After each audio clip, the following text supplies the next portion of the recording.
Let's talk about how to find the perfect clients for real estate agents, right? So real estate agents, for the most part, have two types of clients, right? But we're going to focus, or a few type of clients. We're going to focus on the real estate agent that wants to find people who are trying to purchase their first homes, right? Because most of the time, the how people enter kind of the real estate ecosystem is by buying their first home, and then the real estate agents get those like kind of easier commissions when those same people want to go about selling their homes. And so people who are trying to buy their first home is who we are going to target here. And then the real estate agent, through their relationship skills and just like how well that they do their job, they're going to get those kind of cheaper, easier sales commissions when those same people go to sell their homes, right? Because usually the sales process when they go to sell their homes happens from the relationships that they formed with their previous real estate agent, unless something went wrong, right?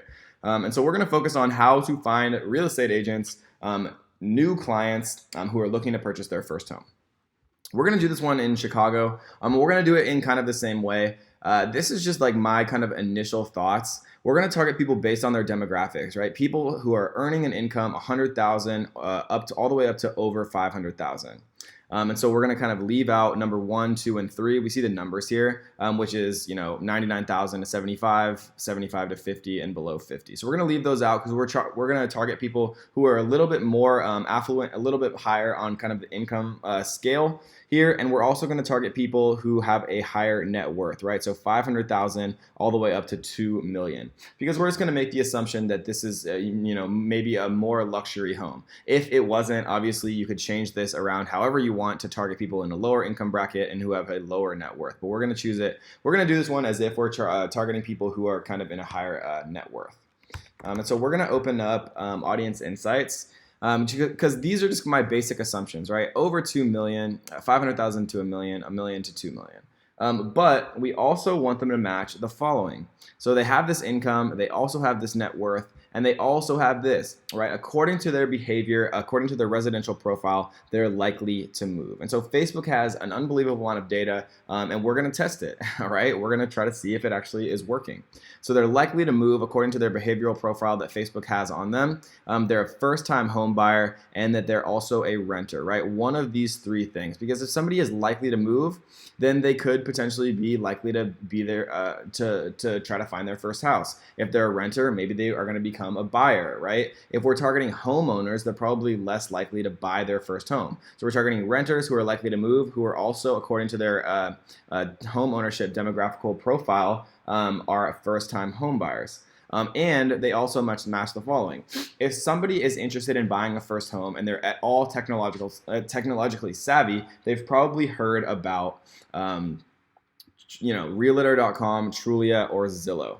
And if they have heard about Realtor.com, Trulia, or Zillow, it's very, very likely that they're looking for a house. Because why otherwise would you go to Realtor.com, Trulia, or Zillow.com unless you were looking to buy your first home, right? And so I think that these three are probably my best kind of options to mess around with when it comes to actually using Audience Insights to get a little bit more information about these people in Chicago who are interested in these things. So we're going to use Realtor.com.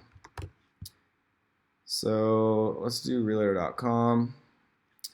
We see that it's 72% women. We see that there's almost no action here for 18 to 24-year-olds, which makes a lot of sense, right? Because 18 to 24-year-olds generally aren't looking to buy their first home because, with today's economy, it's a little harder sometimes. We're going to choose Chicago, Illinois. And we see that, the overwhelming percentage here is 25 through 34-year-olds, but even more so 35 through 44-year-olds, right? So this is a very defined bracket here. And so I'm going to update my age. So I was guessing 25 through 34, but leaving out the 44-year-olds makes absolutely no sense because there's such an overwhelmingly large percentage here. And so we see that it's generally split men and women, but it's actually primarily or more so women. Let's see what other pages people like who are interested in Realtor.com. At Property, Chicago Association of Realtors. Oh, because we're in Chicago right now. So let's take off Chicago and see what people who are interested. Realtor.com, Realtor.com Pro. Right, here we go.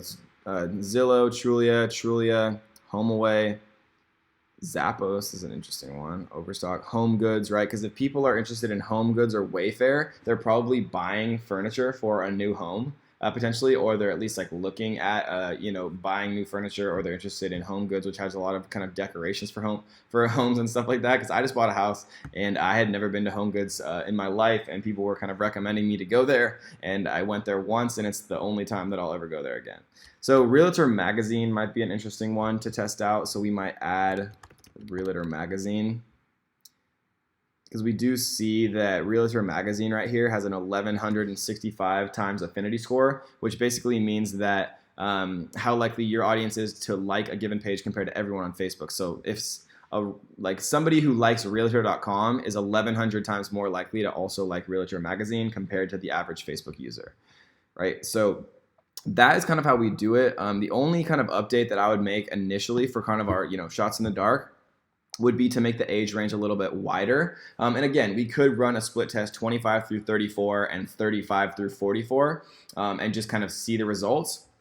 But it's important to kind of recognize, guys, that when you run these ad campaigns, Facebook will show you, what ages are doing the best. Like if we ran 18 to 65 plus, it would still show us, okay, the people like 25 through whatever 34-year-olds are performing the best for your ads. But the problem with that, if you don't split test it, is Facebook isn't perfect. It won't give you, equal impressions across all age ranges if you do too wide of a range, which is why I always suggest split testing it like this. 25 through 34-year-olds, I would make this ad, exactly how it is like this. I would launch it, and then I would duplicate it, and the only thing that I would change is changing this to be, 35 through 44-year-olds. And then you can really know for sure what is actually better between those age ranges, 35 through 44 or 25 through 34, because you're going to be able to get much more kind of consistent level impressions than if you use a big age range. Facebook won't give it equal impressions. It'll just prioritize one, and you won't be able to know what is actually the preferential age there. And so this is kind of what I would do, guys. Targeting people by income, targeting people by net worth, targeting people by their, their behaviors and demographics that they're likely to move, that they're first-time home buyers or renters, and then targeting people who are interested in, services or companies who kind of facilitate people who are looking to buy their first home. So that is how I would do it, guys, with Audience Insights. I hope you enjoyed that one, and let's get to the next.